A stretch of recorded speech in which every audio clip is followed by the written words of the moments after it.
My name is Carlton Cartwright. I'm the Executive Director for the Veterans Memorial and Multicultural Histories Incorporated. Today is Sunday, April 10th, 2022, and we are here at Harvest for Christ Global Outreach in North Miami. And Miami Gardens. Miami Gardens, thank you very much, sir.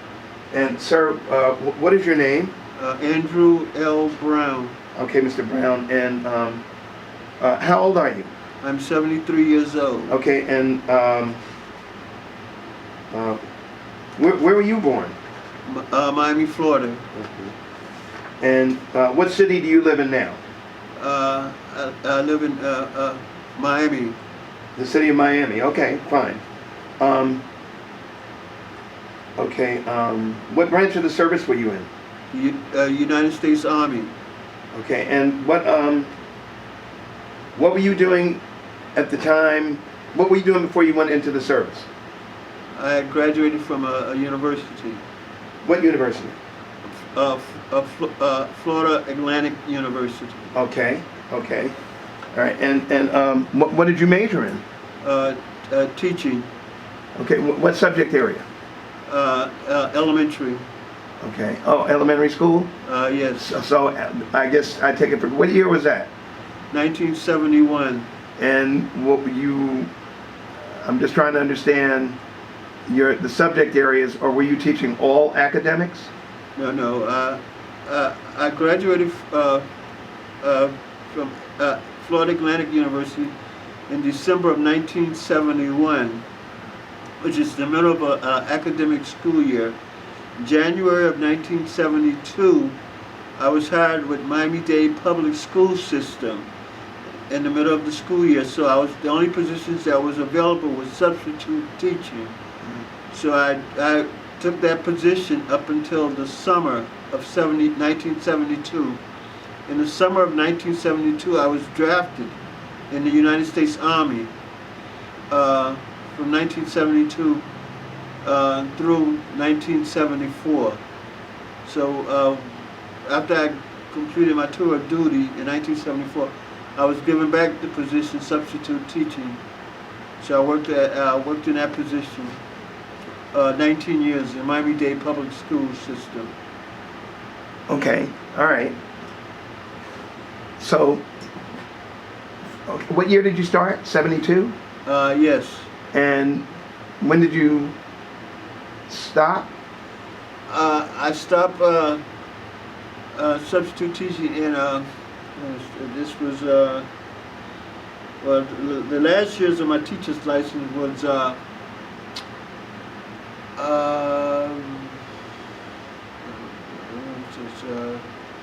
was it 96 or, no, the last year my teacher's license was, I guess you could say 2000. All right, so you taught from 72 to 2000? Yeah, I held, the teacher's license. I held on teacher's license, no, but I left the school system and started construction work from 1985 up until 1999. Okay, so you were teaching before you went into service? Yes. And what year did you go into service? August of 1972. Okay. Was it reserve or active duty? Active duty. Okay. All right. Okay, I'm a little confused. You went into service in 72? Yes. But you also started teaching in 72? Yes. I started teaching in January 1972. Mm-hmm. At the end of that school year, which is June, I was drafted during that summer of 1972. Right. I was drafted in the military, August 21st, 1972. And I served in the military from August 21st, 1972 to August 20th, 1974. Ah, okay. So, you retained your school district certification? Yes. Ah, okay, I get it. All right, so where did you go to basic? What? Okay, so you were drafted into the Army, but did you have the opportunity, or could you have chosen another branch of the service if you wanted to? Yes, I could have. But you didn't. I did. Okay, all right. And why didn't you? I'm just curious. Why did you not think about another branch? Well, my goal was to teach. I just graduated from the university a year ahead, Okay. and I was drafted because at the time, there was a draft, and I was part of the draft. Okay. So I went to do my 2 years Right. and come back to a position I went to the university to obtain. Okay. So that's why my goal was to come back and teach, which I did.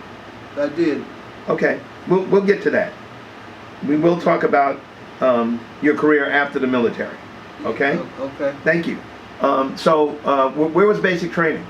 I did basic training at Fort Knox, Kentucky. How long was it? Basic training, I guess, is 8 weeks. 8 weeks from August 1972 to October. I think October, yes. The end of October. 8 weeks in basic training. Okay. How was that? What was it like? Well, basic training. Basic training. What were your instructors like? How was the food? Well, the food was okay, yeah. Okay. The food was okay. It was Okay. edible. Okay. Okay. All right. So, how'd you get along with your instructors and your peers? Well, okay, I guess okay. Did it work, or Yeah, well, were there problems? Or? I completed, I completed the basic training. I Okay. graduated in October of 1972. Okay. So, did you come home on leave, or did you go to your first duty station? No, I went to AIT after basic. Where was that at? I was in Texas.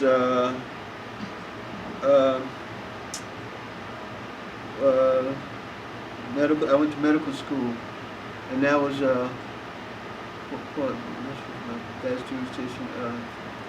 That's my first. Second was I was in San Antonio, and the name of that fort. The name of the fort is let me see if I remember the name of the fort. Medical training.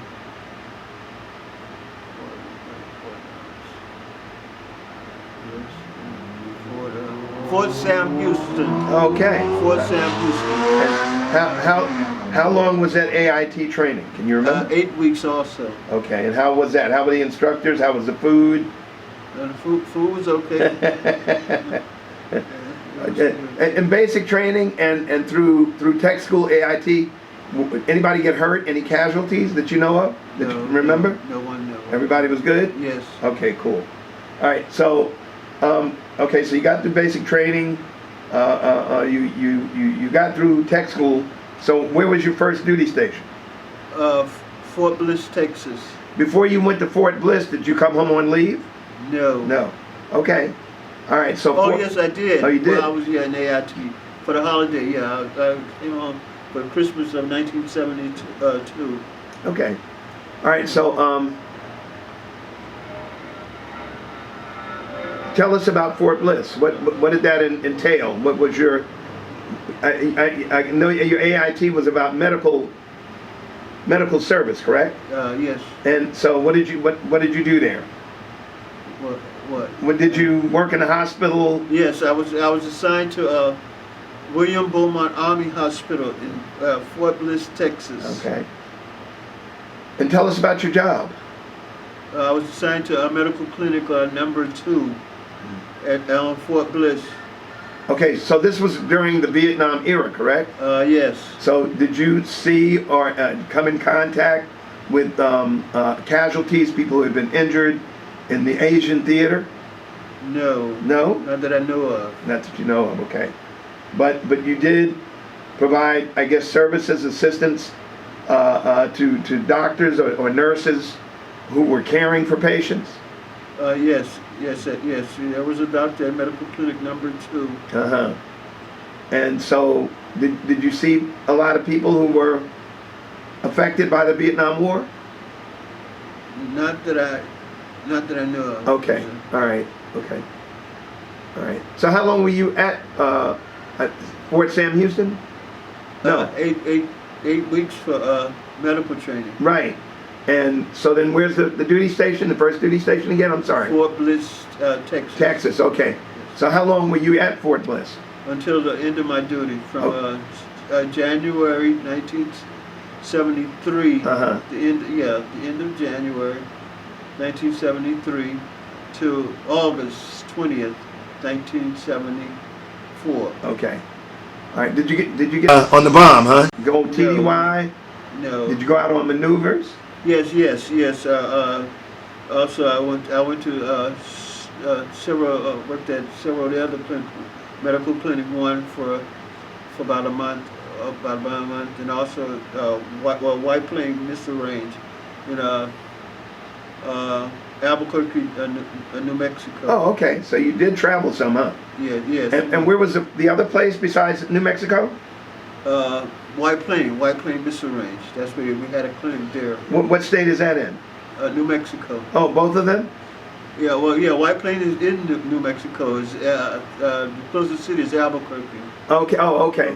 Closest city. Okay. New Mexico. But White Plains is in New Mexico, and I was told that the first atomic bomb was tested at White Plains Missile Range. Really? While you were there? No. Okay. The first atomic bomb was during World War II. Wait. So you missed out on the bomb, huh? Yes, I was fortunate from the bomb, but I was told that the first atomic bomb was tested at White Plains Missile Range. Okay, and then you were happy that you missed it. Yes. Okay. Okay, I understand completely. All right, so on maneuvers, tell me how many. What were you? Was it a battalion? How many people were out on on maneuvers when you went? Was it 50, 100, 1,000? Yeah, it was a battalion.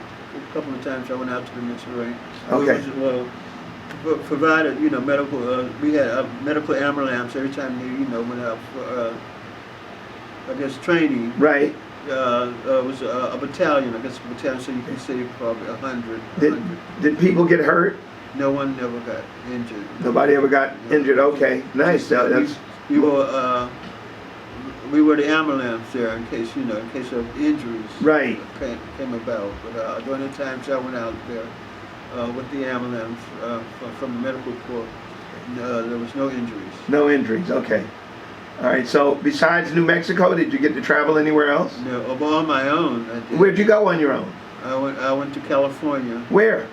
I went to LA, Northern California, which I had relatives, Around San Francisco? Well, yeah, in Los Angeles, and Where'd you go in the north? I went up to San Francisco because I had an uncle before he passed. Okay. His wife and family, they lived in San Francisco, and I had relatives in Southern California, but I didn't find out about them until after I left the military. Okay. Okay. All right. So, any other places that you got to visit? No. That was it? That was it. All right. Okay. So let's move on. Hold on. Let just double check here. So you were never in combat. Never in combat. And you were never a prisoner of war, of course, right? Never. Okay. And so, did you receive any awards or citations? No, only the ones from training. So you did? Oh, from training. Yeah. Okay. All right. Okay. So you got training awards. Yes. Nice. That's nice. Okay. All right. All right. The entire time that you were in the service, did you have any problems staying in touch with your family? No problem. No problem. Okay. Next question is, Do you feel like you had all the supplies that you needed during your 2 years in the military, in the Army? Yes. You had everything you needed? Yes. Okay. And the food was good? Yes. Okay. All right. Okay. All right. Do you feel like that was there a lot of stress in your job? No, I wouldn't say no. No? No. Just, yeah. So what hours did you work? Was it like a regular job, 9 to 5? Or Well, yeah, at the clinic, yes. basically? Yes, yes. Was it shift work? So you were probably on first shift, with it second and third, or what? At the medical clinic number 2, yeah, it was a 9 to 5 job. But when White Plains, we were stationed. I was stationed there for several days. Had several days because the nurse and the other medical personnel, they had to come. They had to come from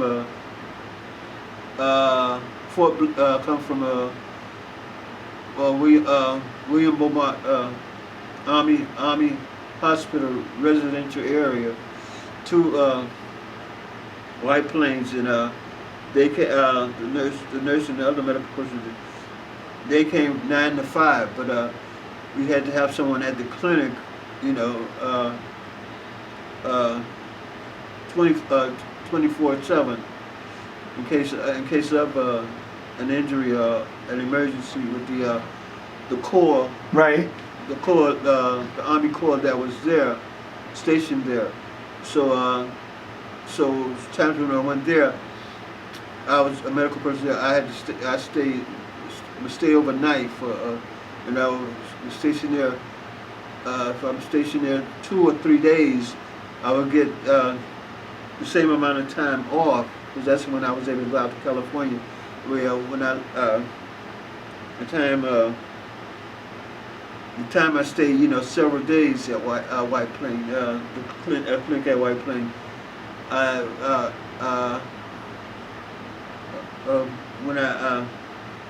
when my time was up, I was able to get 4 days off. So that's when I went out to California, because I had 4 days, because I was there a holiday weekend. Okay. Was Memorial Day weekend, which was I was there, went there Friday evening and stayed there till I stayed there that holiday weekend, Memorial Day, and when I was there a whole week, but was able to go back to William Beaumont Army Hospital residential area. That Saturday morning, I was told I had 4 days off. From Saturday, I didn't have to report back to work until that Wednesday. So I went out to California that Saturday evening, and for a couple of days, and I came back I got back to Fort Bliss the Tuesday evening. Okay. Reported back to duty that Wednesday. So usually at White Plains we stayed in medical, because we had to have like 1 or 2 person at the clinic. Well, the clinic had to have someone there 24/7. Right. But the regular nurse, and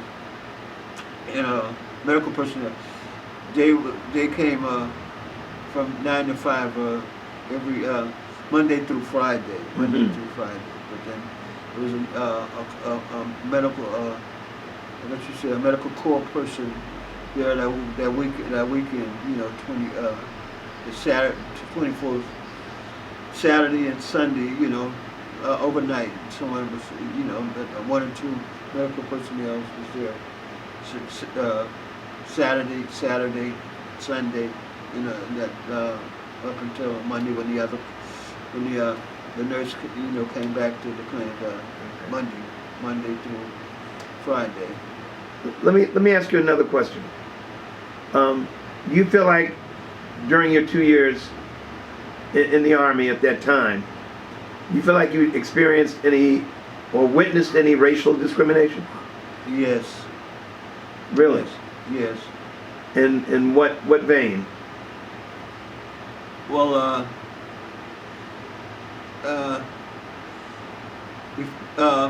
before my wife came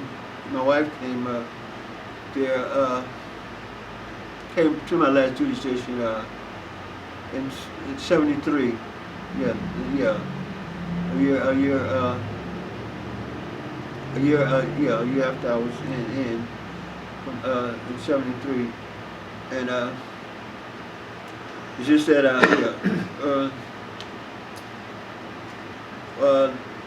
one of the nurses at White Plains felt I don't know. Well, I guess I don't know. I guess he wanted me to get a dishonorable discharge. So he wrote up a letter saying I was incompetent and that I wanted a dishonorable discharge. He was telling me this. It was before my wife had came to my last duty station. Telling me that if I had signed a letter saying to get a dishonorable discharge, I would be assigned to Homestead Air Force Base. To finish out the year I had left in the military. Finish out the year I had left in the military, and then I could be with my wife. So he said if I sign this letter, I'll be able to finish out the year. So I had wrote a postscript saying Specialist Marty said if I sign this letter, I will be transferred to Homestead Air Force Base to finish out the rest of my duty. Finish out my rest of my duty in my home at my home in my home state. Right. So so I wrote that on the letter, and I said, yeah, I'll sign it. With this postscript, which I did. I wrote the postscript saying he said I was finished. So, but what he did, he deleted out, what I wrote, right? Saying, deleted out that and said where I, signed, where I signed the letter saying I was incompetent and that I wanted a dishonorable discharge, So just that my NCOIC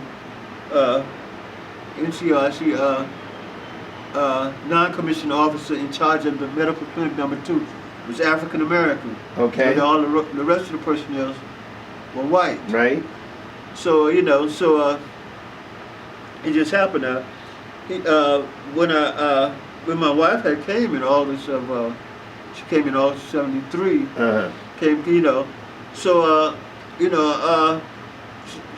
when she came, to Fort Bliss, to be with me,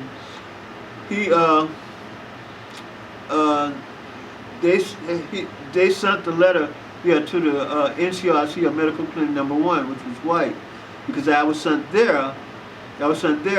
Before I, was sent back to Medical Clinic number 2, because my wife came when I was at Medical Clinic number 1, but the NCRC at Medical Clinic number 1 had the letter, but a guy from White Plains Mission Range Clinic had delete, what I had wrote on this letter. The letter said, he said, if I sign this letter, I'll be transferred to Homestead Air Force Base to finish out the rest of my duty station, in my home state. Where, I would, be with my wife. Right. He deleted that part and said, where the letter had just said, I was incompetent and I wanted a dishonorable discharge, and with my signature, because he deleted the other part out, right. Because he knew, I guess he knew it would be reprehensible because. So what did your NCOIC do? So what happened? The NCOIC for Medical Clinic number 1, he gave the letter to the African American NCOIC for medical clinic number 2. Because after my wife came, I was sent back to medical clinic number 2. And the medical clinic number 2, he gave me he showed me this letter. I said, well, what happened to the part I wrote? He said, what part you wrote? I said I wrote before my signature said a postscript. Specialist Marty, in his last name, said if I sign this letter, I will be transferred to Homestead Air Force Base to finish out the rest of my duties, duty station. Right. With a honorable, to receive an honorable discharge. Yeah. So that part was, he took whited it out. Whited it out. Right. He whited it out. I said, well, so he said, yeah. So like one of the specialists, yes, one of African American female medical who was there at medical clinic number 2. I know at times when Marty used to come to bring medical papers to our clinic to go in Fort Bliss medical personnel's medical folders. Was medical clinic had medical clinic number 2 and medical clinic number 1 had all of Fort Bliss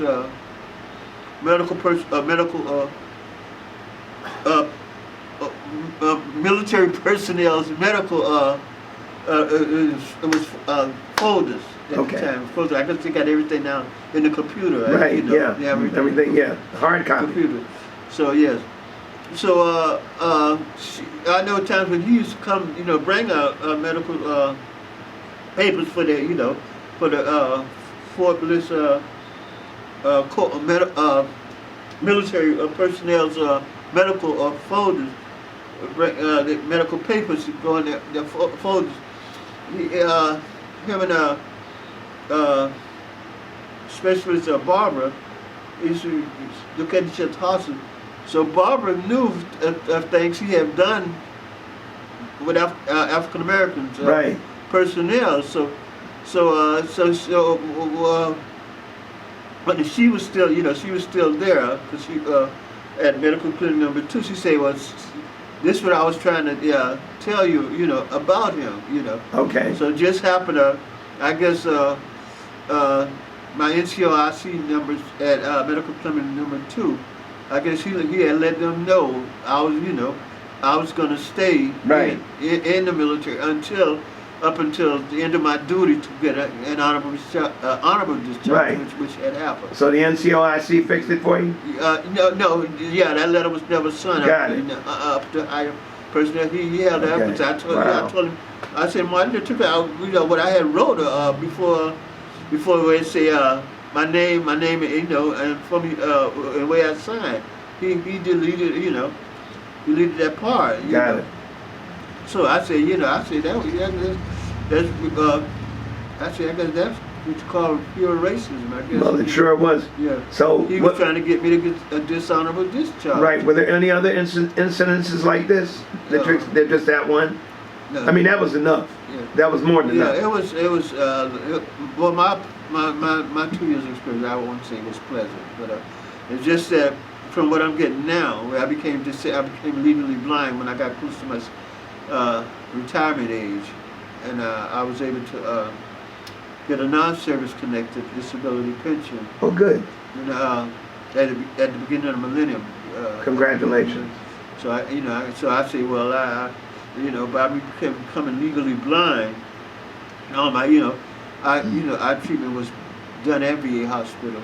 So I say, well, I'm blessed and thankful that I had got that, because when I was doing construction, work was getting very slow with me because of my eyesight. I didn't, my eyesight was, was diagnosed as legally blindness, but I didn't realize it until, at the end of the 90s. Right. In the 90s when I was going to the eye clinic at VA hospital, and the doctors told me that I only had sight in one eye. It's just that eye doctor mentioned it to me. He was saying back at the end of the 80s, in 1988, he was telling me that my eyesight qualified me for disability, but I was telling him I just got started working in construction, and I wanted to get the job. So he said, yeah, let me, help me, see some eye doctors to try, let me hold on, let me hold on, doing construction work. So it just said during the 90s, in the latter part of the 90s, yeah, work used to get started me, but I didn't know that I had, had sight in only one eye. It's just he mentioned it, but I never, it had went through one ear. He said my eyesight qualified me for disability. So I told him I just started, getting construction work, and I wanted to do it to finish my family, my parents, my mom was buying a house, and she had used me with, used me for the 30-year mortgage payment. She had used me on it since I was the youngest of her 4 kids. Right. The youngest of her 5 kids, because one of them died during infancy. But it was 3 of us left, because the older one had died back in 1979. But anyway, so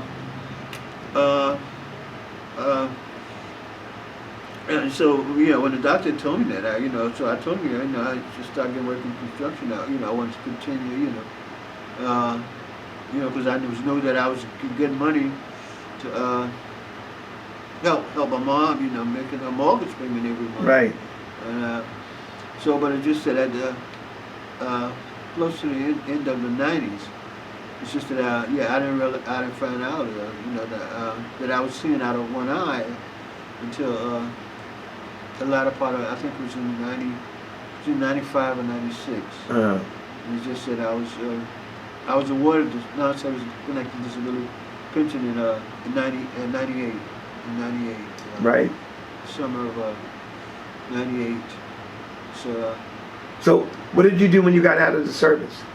No, after I was, I went back to teaching.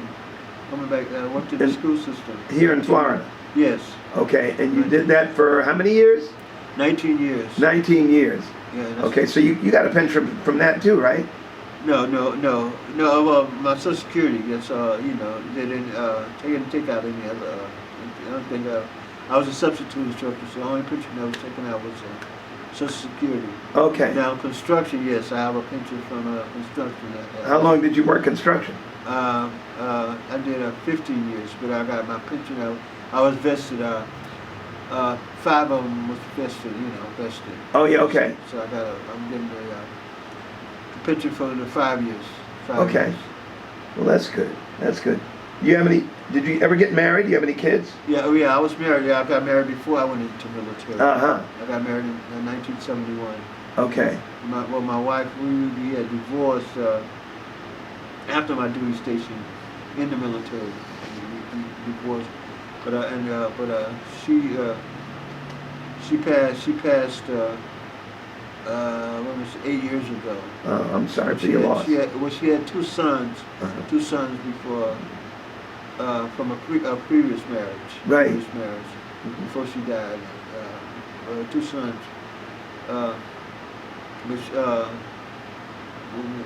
When we got married, the sons the oldest is 53, and the baby son is 52. But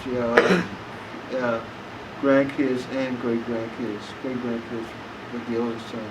Okay. Okay, so, all right, well, I just have a few more questions for you. Let's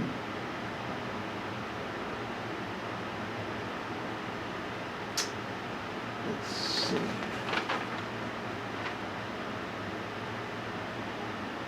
Did your military experience influence your thinking about war or about the military in general? Thinking about war? Let me ask you one more time. Did your military experience influence your thinking about war or about the military in general? I guess you said the military in general. I'm sorry? No, I don't think about war. Yeah, okay. Well, okay. So you were in the military for 2 years, right? Yes. Okay, so I take it that in other words, your opinion is you'd rather not be in a war. Yes. Okay. And the last question is, how did your service and experiences affect your life? How did the military affect your life? Well, like I said, from the racism I received in the military, it's just that during my 19 years in Miami-Dade public school system, I tried to do things that to keep any other African American to go through things that I have received Right. in the military. Cause like, oh yeah, when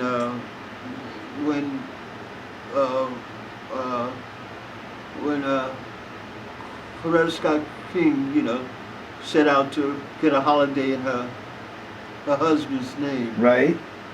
Which I did things in the school system, pertaining to get that.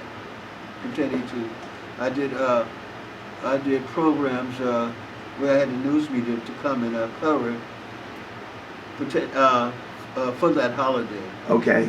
And I found out was just that I remember when Coretta Scott King had asked Stevie Wonder to help her get a holiday in her husband's name. Right.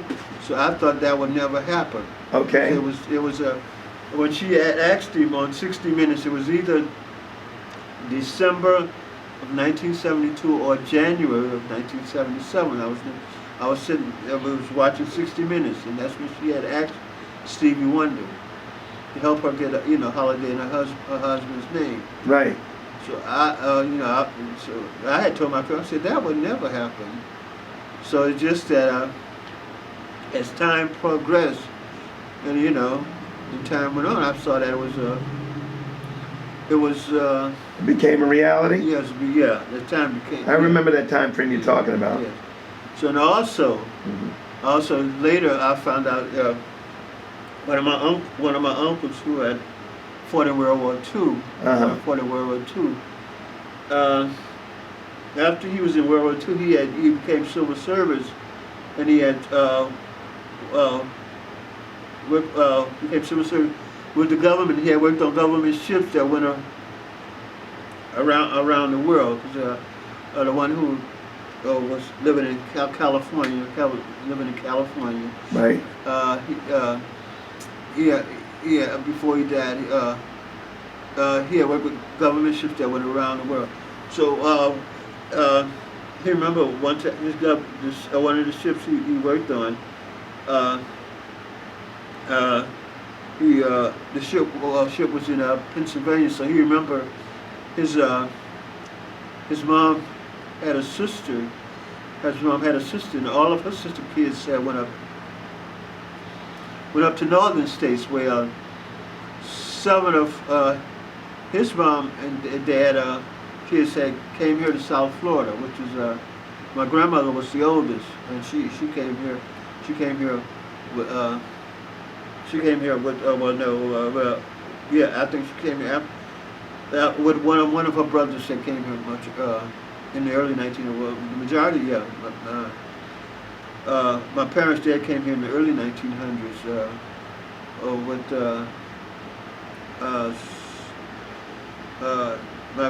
my grandmother and 6 of her brothers and sisters that came in.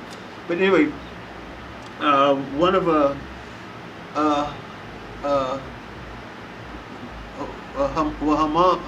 mom's sister kids, all of them went to northern states.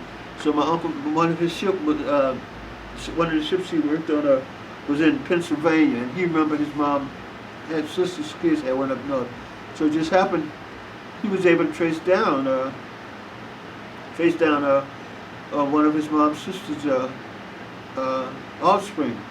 Right. And in Pennsylvania, in Philadelphia, and so he had told them that they have several hundred relatives, as you know, in the South. Right. So my grandmother, brother, the relatives we met in Pennsylvania, they told him of, you know, well, he told them of these several hundred relatives that was living in the South, and we have family gathering every so years. Mhm. And we was having a family gather at that time in 1982. Yeah, the family gathering was in Atlanta. So they told, well, it was mentioned. Well, I guess they mentioned it to the relatives that went up to the family gathering in Atlanta, and those that came from up north, because up north, when they got that, they told the family of my cousin, Stevie Wonder, Stevie Wonder, backup singer. His one of his backup singers, great grandmother and my great grandmother were two sisters. Okay. In the next state. Okay. So they mentioned to the family. Now, I was going up to that family room, but I had family gathering, but I had car trouble. Okay, so in other words, what you're trying to tell me is that there was a family connection there, and somebody was able to mention that to Stevie Wonder? Yeah, they mentioned. Yeah, they mentioned of Well, Shirley. congratulations. Okay. Shirley. Right. So anyway, yeah. Uh-huh. So, but it's just that like I was doing certain things I did where I had got the newspaper on a program I did for Martin Luther King back in 1982. Right. And I got the largest newspaper to come and cover it. Okay. Covered it back in 1982. Okay.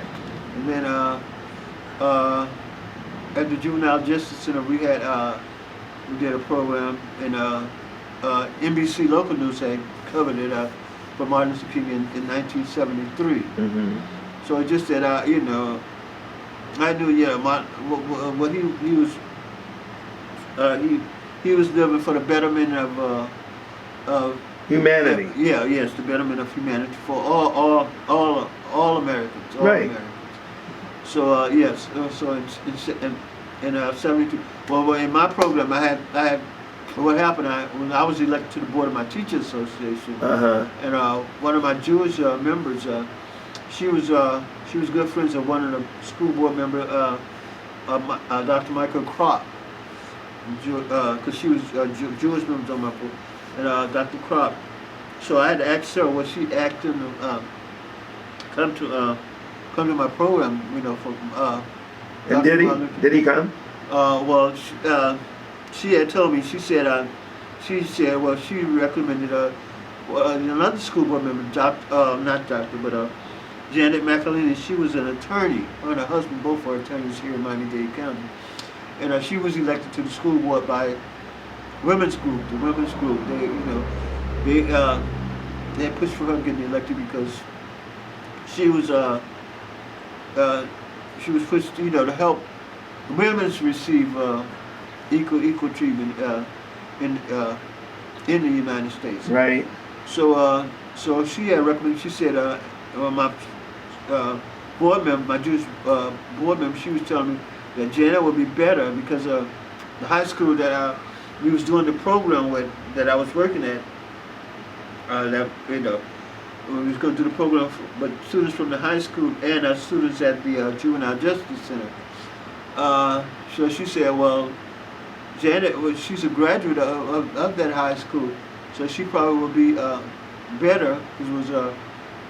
It was Miami Jackson Senior High School, and she probably would be better, since she was a graduate. And since she was elected for the same thing Dr. Martin Luther King had lived and died for. So she asked me to call her, so which I did, and she had told me, she said, sir, are you calling me the night before your program to ask me to be a part of your program? She said, sir, I told her I had voted for her, and I even voted for Dr. Kropp.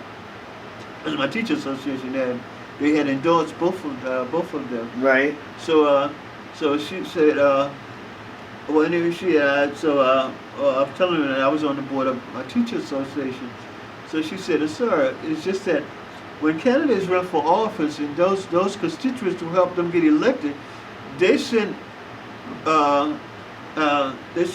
letters asking us for certain things a year or more, for, you know, so Right. they want us to participate. Okay. And you calling me the night before, she said, when I'm not on the school board, I have my practice, and my husband has his practice. So she said, I have something next day. Okay. So I was telling that my board member was saying, Dr. Crop, yeah, when he's not on the school board, he have his practice, you know, in his dental office. Right. So she said, so I said, well, can you send someone up? So she had a son in middle school. She said, well, my son have to go to school tomorrow, and then my husband, he have his practice.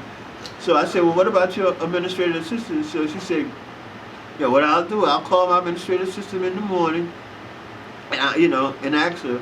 What was it that you were trying to achieve through all of this? No, I was doing doing Martin Luther King. It was before it became. No, but what were you trying to achieve?